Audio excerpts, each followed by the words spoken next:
curros. No sé cómo. En México, ¿cómo se le llama? Curros, fraude, estafa. Sí, como pirata, ¿no? Es lo... Ah, pirata, ahí sí, son todos piratas. Todo trucho. Sí, exactamente. Este, y bueno, o sea, esos eran los tres que daban y de repente hacían algo similar al cuarto y quinto paso, pero ya no lo presentaban como tal. O sea, hacían una escritura y tal, pero le decían el taller del amor, ¿no? Por ejemplo. Sí. Ya cuando Y me había dicen algo del amor, ya me da mal, no sé si a usted le da mal, pero si alguien me dice, acá teníamos un gurú que lo logramos mandar a enviar a prisión y se llamaba Maestro Amor. Ya cuando decís Maestro Amor, te lo está diciendo sí, con el nombre, no entres ahí. sí, exactamente. Bueno, esos eran los cursos que daban. Digamos que los de base eran los de adicciones, de descodificación y tanatología. Y los esporádicos, cada 2 meses, así, eran los que se asemejaban al cuarto y quinto paso, que era sentarte a escribir tu vida, escuchar historias tristes llenas de insultos y después que alguien te escuche. Exactamente la misma dinámica, nada más que más condensada y disfrazada, evolucionada de alguna manera. Y así fue como empezó a evolucionar el tema en donde yo estaba, porque otros empezaron a ir por el tema del temazcal y la danza del sol, Con etcétera, la ¿no? Como, inclusión de drogas alucinógenas, ¿no? sí, sí, con la inclusión de Hay la ingesta de algunos alcohol. Toulouse, hay algunos lugares ahí que están muy llenos de organizaciones coercitivas que utilizan peyote, Quimbó creo que es. No, Campo, ¿no? Cambó, sí, hay varios, ayahuasca. Acá en México, Ahí tienen a un actor, Carrillo, que lo enfrenté por televisión, que anda en esa también. acá en México es muy común, o sea, muy común. Yo, de hecho, tuve un acercamiento a ese tipo de prácticas con drogas alucinógenas. Si nos da tiempo, pues con gusto les puedo compartir la experiencia, ¿no? ¿Con ayahuasca? Sí con DMT, pero no con ayahuasca, con el DMT del bufo alvarius, que es un sapo sonorense, ¿no? Ah, Hay bueno, una provincia. no es lo mismo que el Cambó. No, el cambó es un veneno de una rana del Amazonas. Ah, bueno, Y pues, sapo, rana, sí, para mí todo, sí. Son sí, distintos, un sapo y el otro una rana. pero el de la rana no es DMT, es un veneno más bien. O sea, Ah, el del cambó te da una sensación. Ese sí, lo único que llegué a consumir fue el DMT. ojo con lo que Pero decís. Vas a terminar en el anexo de vuelta, ojo. y lo ven ahorita en anexo, ¿no? Van y te dan el cinto ahí en el piano y te llevan al anexo de vuelta. Sin piano y sin nada, ¿no? Sí. Olvídate. Y vos querés ir con el piano encima, olvídate. Te van a dar con el cinto. Bueno, o sea, se interconectan mis historias, ¿no? Pero sí tuve un acercamiento con eso, ¿no? Che, pero El punto, evidentemente hay algo que vos no has resuelto. Me suena gurú, ¿viste? Hay algo que no has sí. resuelto. O sea, ¿seguís con el tratamiento psicológico? ¿Qué es lo que te dijo tu psicólogo? Antes que yo te corte y no te deje terminar, ¿qué es lo que te dijo tu psicólogo cuando empezaste la terapia? Cuando empecé a asistir ya a la terapia formal, realmente o sea, he tenido poco que empecé a tomar la terapia y han sido como más de contexto las sesiones, las primeras sesiones. Y mi psicólogo, realmente algo que me agradó mucho es que nunca me dice qué hacer, ¿no? O sea, no agarra y me dice, o sea, tienes que mejorar esto y este hábito, ¿no? Sino que más bien me da como un rebote de ideas de lo que quizás pudiéramos concebir que puede ser mejor para mí, ¿no? Obviamente sin etiquetar nada como bueno o malo, ¿no? Entonces, sí me dijo que, bueno, salió a tema lo del DMT, ¿no? Pero déjame meterte en contexto para ver cómo es que se unen estas dos partes de mi experiencia. Entonces, estos grupos empezaron a evolucionar y empezaron a hacer temazcales en la hacienda. ¿Te acuerdas que te mencionaba de la hacienda? Empezaron a hacer temazcales y había cantos, igual mantras, pero indígenas, ¿no? Y yo empecé a ir a los temazcales que eran dominicales después. Era una organización aparte que hacía sus retiros del temazcal y yo empecé a llegar a ir. Y hacía unas prácticas que, o sea, sorprendentes, ¿no? La danza del sol es increíblemente, o sea, te lo cuento y no lo crees, ¿no? Se trata de que danzas 4 días sin tomar agua, sin comer, y a plena luz del sol en un cerro, y eso no es lo peor de todo, sino que te cortas aquí así en dos y te meten un palo por ahí así y te arrancan ese pedazo de piel, ¿no?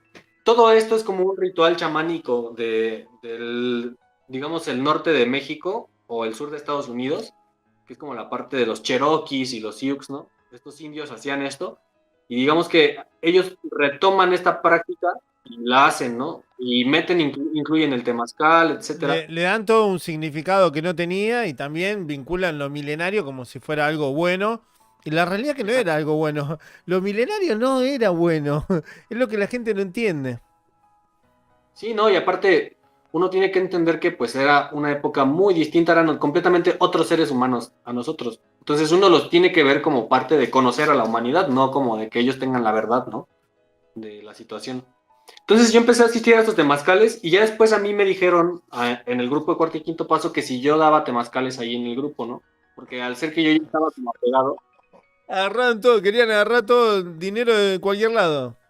Sí, exactamente.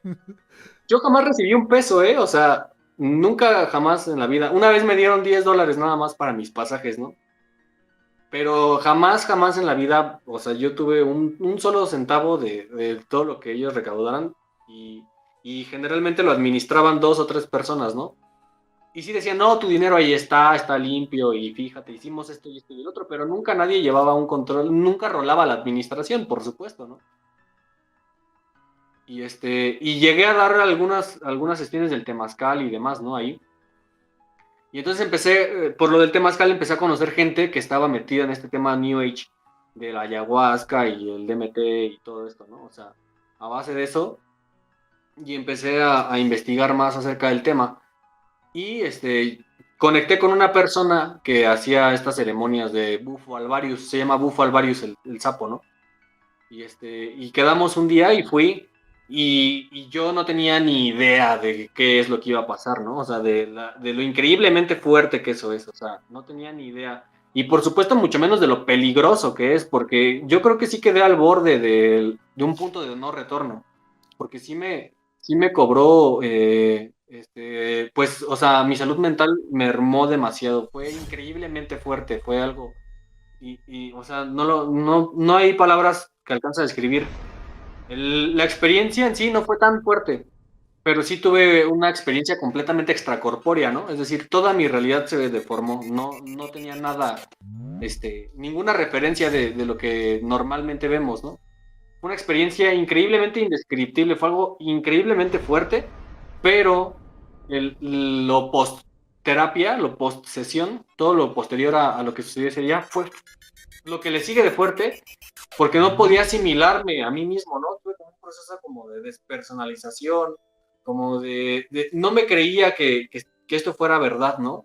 O sea, que la realidad fuera la realidad, no creía yo estaba pensando que todo me lo estaba imaginando, que no sé qué qué cosa estaba pasando, ¿no? Pero no lo lograba asimilar, o sea, la vida se me hizo abrumadoramente compleja, increíblemente aterrorizantemente compleja, ¿no? Y estuve al borde, a la nada, de quedar, incluso yo creo que en el punto de no retorno, ¿no? Que es donde mucha gente termina.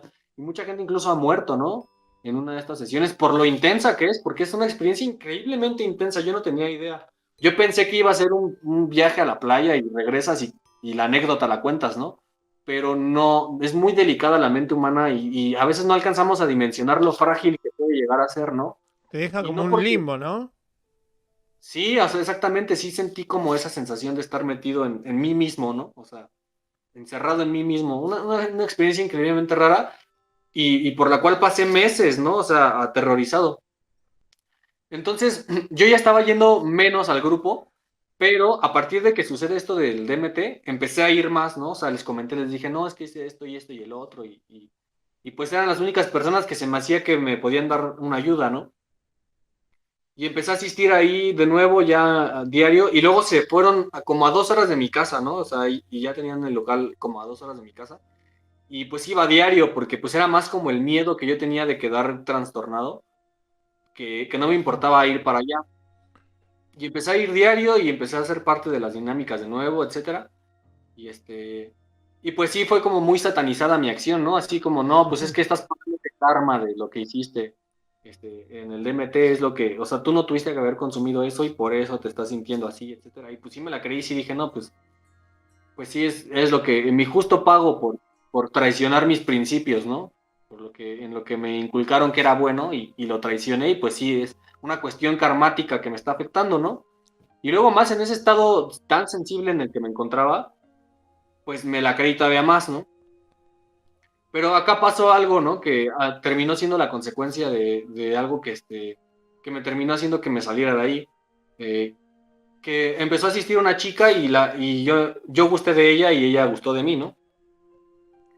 Y en estos grupos es una pena también de muerte que te relaciones con alguien, ¿no?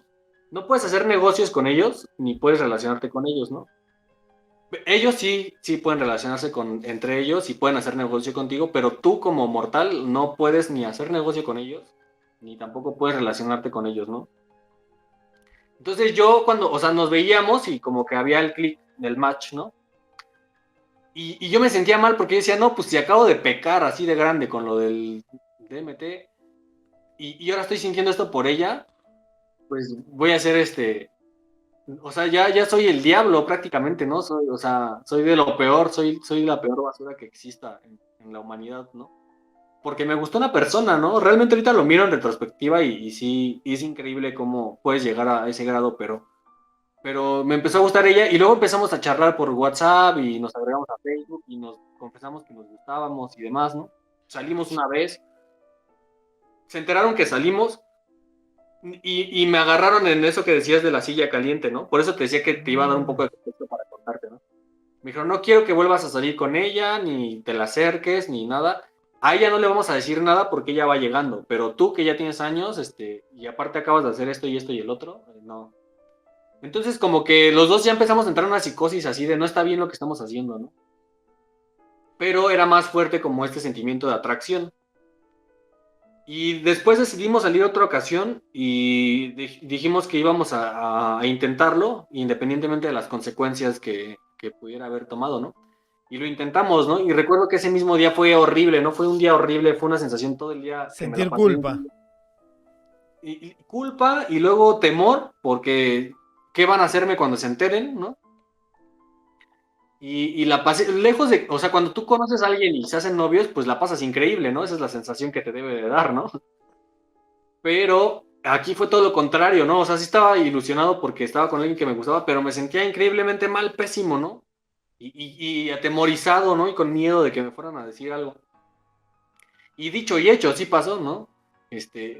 Confesamos en la noche que estábamos saliendo y me sentaron a mí, estaba su hermana de la chava, estaba esta persona con la que salía y estaban 2 o 3 padrinos más, ¿no?